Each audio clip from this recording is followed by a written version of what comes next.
تفسیر القرآن آج کا سبق سورہ بقرہ آیت نمبر 189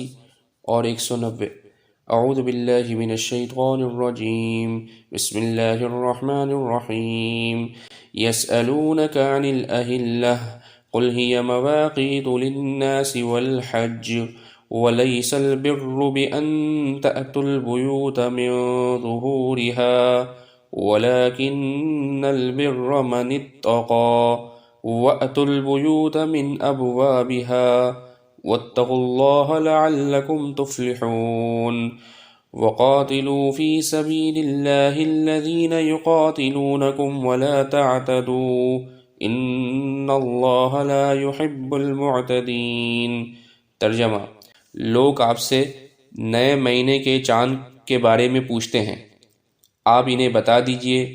کہ یہ لوگوں کے مختلف معاملات کے اور حج کے اوقات متعین کرنے کے لیے ہیں، اور یہ کوئی نیکی نہیں ہے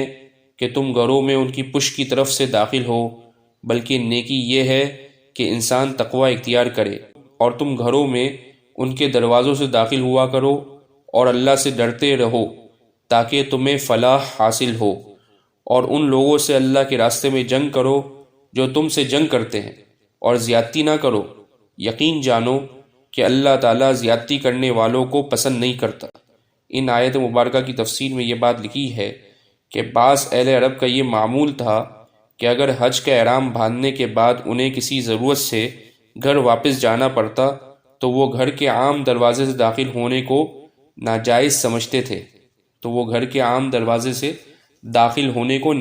سمجھتے تھے اور ایسی صورت میں گھر کے پچھلے حصے سے داخل ہوتے تھے، خواہ اس کے لیے انہیں گھر میں نقب ہی کیوں نہ لگانی پڑے۔ یہ آیت اس فضول رسم کو بے بنیاد قرار دے رہی ہے۔ اور اگلی آیت کے اندر یہ فرمایا گیا کہ جب مکہ کے مشرکین نے آپ صلی اللہ علیہ وسلم اور آپ کے صحابہ رضی اللہ عنہ اجمعین کو صلح حدیبیہ کے موقع پر عمرہ ادا کرنے سے روک دیا تھا اور یہ معاہدہ کیا تھا کہ وہ اگلے سال آ کر عمرہ کریں گے، جب اگلے سال عمرے کا ارادہ کیا گیا تو کچھ صحابہ کو یہ خطرہ ہوا کہ کئی مشرکین مکہ عہد شکنی کر کے ہم سے لڑائی شروع نہ کر دیں۔ اگر ایسا ہوا، یعنی لڑائی شروع کر دی، تو مسلمانوں کو یہ مشکل پیش آئے گی کہ حدود حرم میں اور خاص طور پر ذی قعدہ کے مہینے میں لڑائی کیسے کریں جبکہ اس مہینے میں جنگ ناجائز ہے۔ ان آیات نے وضاحت فرمائی کہ اپنی طرف سے تو جنگ نہ کی جائے، البتہ اگر کفار معاہدہ توڑ کر خود جنگ شروع کر دیں تو ایسی صورت میں مسلمانوں کے لیے جنگ جائز ہے، اور اگر وہ حدود حرم